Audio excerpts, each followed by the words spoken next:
June 9th, 2026, the Social Security Board of Trustees released their annual report on the financial status of the Social Security program. This is the most important yearly update we can get from Social Security by far.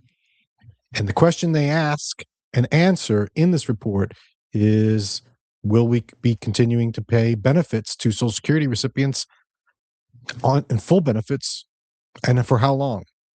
And the numbers aren't too good. So I'm going to cut right to the numbers, give you the new numbers. I'm going to talk about what's changed and what it means for you in retirement planning. Speaking of retirement, let's bring in my co-host, soon to be potentially retired, soon to be potentially claiming Social Security.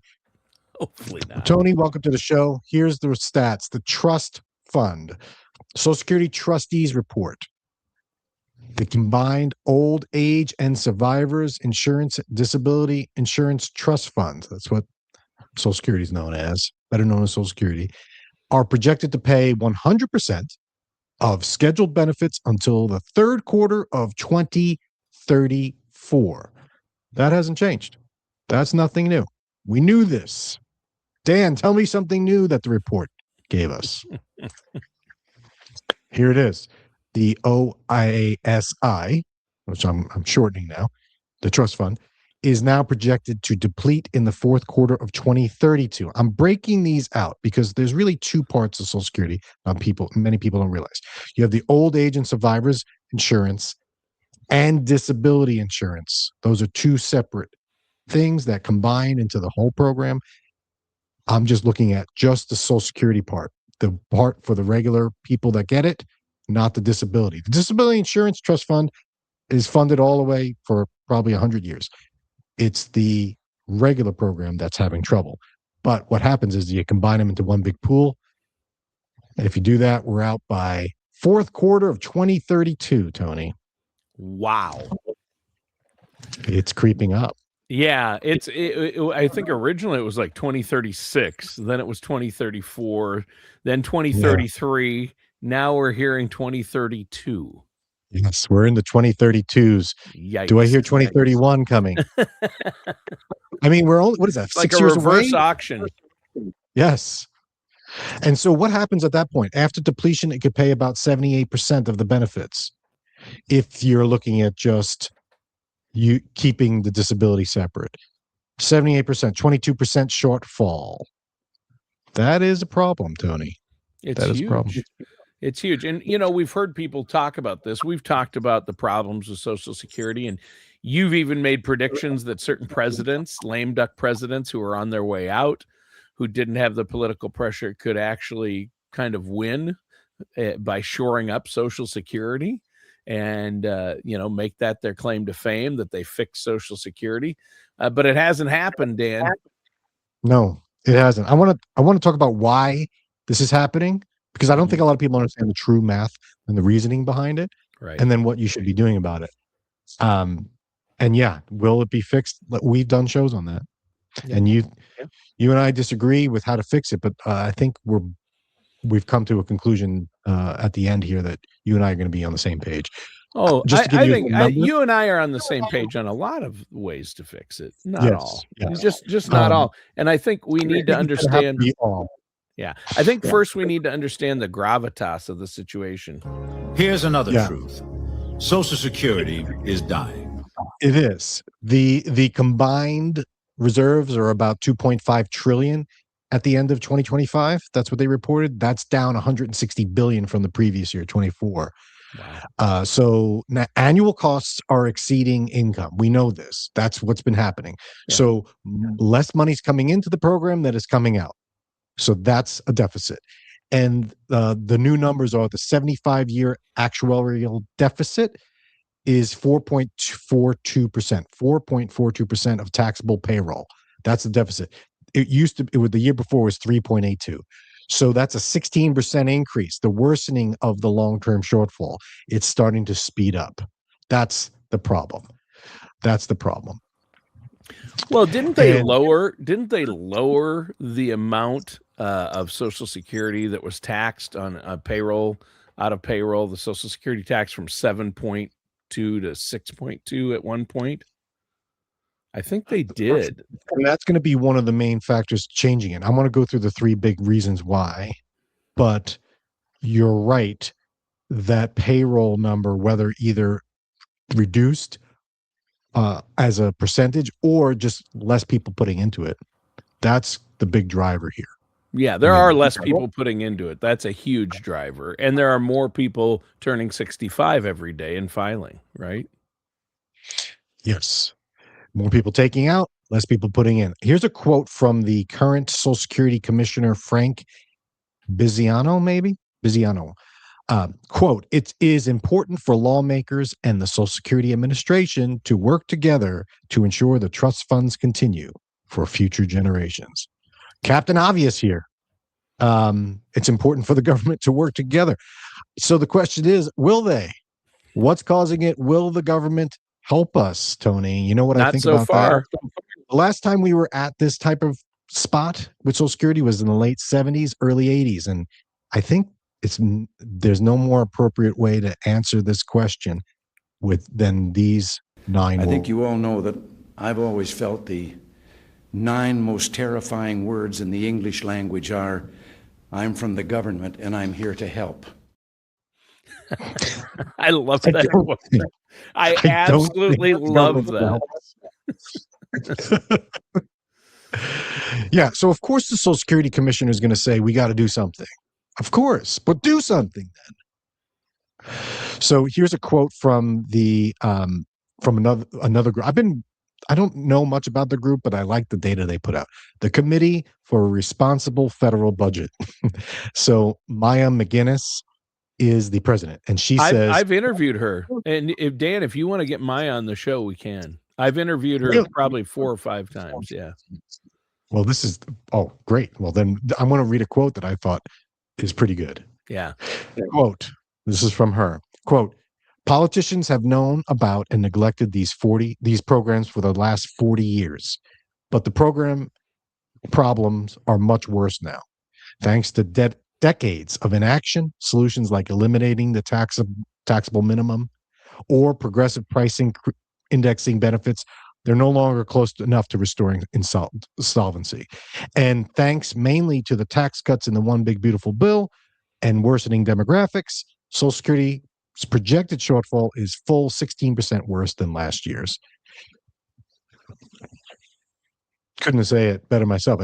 I butchered her. Let's get her on the show because that's a good. Let's do that, Tony. Yeah, and you and her align a lot with this type of thinking, and she's really they're hawks about the budget deficit, and they're nonpartisan, but they're all for reducing the federal deficit, cutting government spending. That type of thing. Yeah. So we've done a show on what you could do about it. We have a poll on the YouTube channel that you can answer what you think is going to happen with Social Security. But I want to make clear what is causing. There's 3 main issues that pull from this trustees report that are causing this. I just want to go through them quick to sum up. So here are the 3 things that are really driving the conversation. 1, the lower assumed fertility rates. And that plays right into the fact that there's less people. There's less people being born. So there's less people putting into for the future. The way Social Security works is your payroll gets taxed. My son the other day sent me his first big payroll check, which included overtime. And he was like, what is this?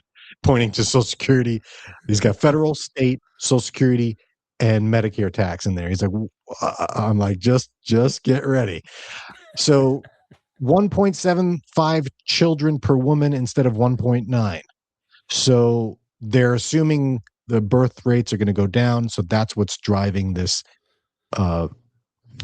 insolvency. It just means fewer people are entering the workforce than are retiring right now. And that's fewer workers, more retirees. All right. And a lot of people call Social Security a Ponzi scheme or a pyramid scheme because there's less people at the bottom now, paying the top. So boomers are taking more. It's just a demographic issue, right? So that's number 1. Number 2, is lower net immigration. So Yes. they're assuming the trustees are assuming that immigrations are going to go down based on tightening of the border, which means less workers putting into Social Security for the people that are retired.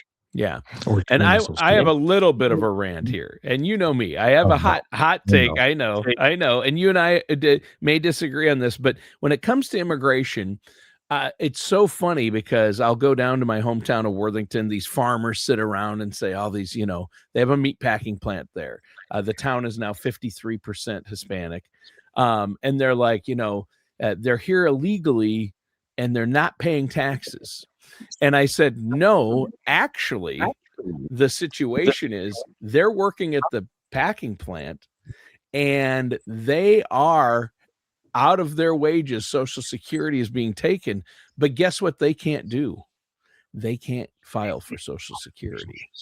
They are paying into the system and not taking out. So they're actually helping you at that point. And they are paying taxes because taxes are being taken out of their paycheck.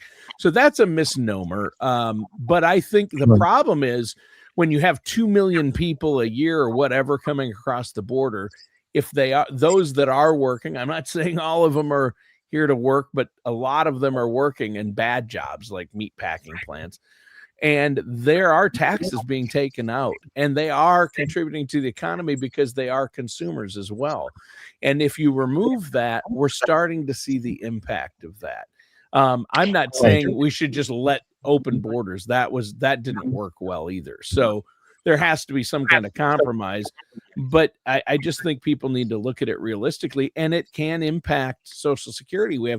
It's 2 million fewer workers that are contributing. Well, here's the deal, Tony. People don't realize that, yes, the immigrants that are coming in now, or some like my son entering the workforce now, they're putting into Social Security, and that money is going to pay the people that are claiming Social Security. That's what happens. Money's coming in, not enough's there. The deficit is made up by pulling from the trillions that are there, and that's slowly going to go down, and that's going to be gone by 2032. So not taxing those people and having less people working is not helping. What I think people are getting confused with is the other social programs that have nothing to do with Social Security that are draining the federal budget. And so welfare, food stamps, Medicaid, those types of programs, rightly so, people are upset with fraud, people abusing it. And so that could be fixed. But we could walk and chew gum at the same time. We can shore up Social Security and also improve those programs so that money's not going out the back door. So however, if you just take Social Security in a silo, which it is, you look at it, you want more people putting into it, so you want those workers adding to it, and a lot of people get that confused. But they don't. The trustees know it, and they're saying that's another reason why it's going down and faster is because we have less immigration. And finally, that last point, the one big beautiful bill from 2025. Remember, beautiful bill, right, Tony? Beautiful. It reduced revenue on Social Security benefits because less people are paying, or more people are paying less taxes. The bonus deduction, I did a rant on it in the past show. Social Security is still taxable. Nothing's changed, but the senior bonus deduction of $6,000 per person over 65 reduces the amount of money coming in from Social Security taxation of the taxable benefits. Social Security is taxable. If you put less of that taxable, less money's going into the kitty to pay Social Security benefits. So the one big beautiful bill, while helpful, and I'm a big proponent of paying less taxes, has also deteriorated the Social Security system. Those are the big three. Yeah, that That's the standard problem. deduction for those over 65 of $6,000, what that did is it took a lot of people that would have had to pay tax on their Social Security are no longer paying tax on Social Security. So that's income that would go into the Social Security fund that isn't. Is that what you're saying? Right. So less is coming in from the taxation of Social Security benefits. But again, it's a demographic shift. We have to deal with it. Social Security trustees are telling us, hey, it's happening sooner. Now, keep in mind, this is not going to impact people now. We're talking years down the road, but those years are shrinking. And so the question is, are we going to do anything about it? Social Security trustees are saying, just like any common sense person will say, the sooner you fix the problem, the easier the fix will be. But as the Maya said in that quote, hey, we've been known this for years. We haven't done anything about it. So now the idea of just raising the cap on taxable earnings, that used to be enough. Now it's not enough. The idea of maybe raising the retirement age, that, oh, let's just raise it a year. That used to be enough. Now it's not enough because we waited too long to make the change. Now all of a sudden we are feeling the pain. And so I think the solution is going to be a combination. We're not going to get into it. We've done shows on it. But I think the question now becomes, will we do it? When are we going to do it? And what are you going to do about it? Because you're watching this show still and you're saying, I'm thinking about taking it early. I'm thinking about when am I going to take it?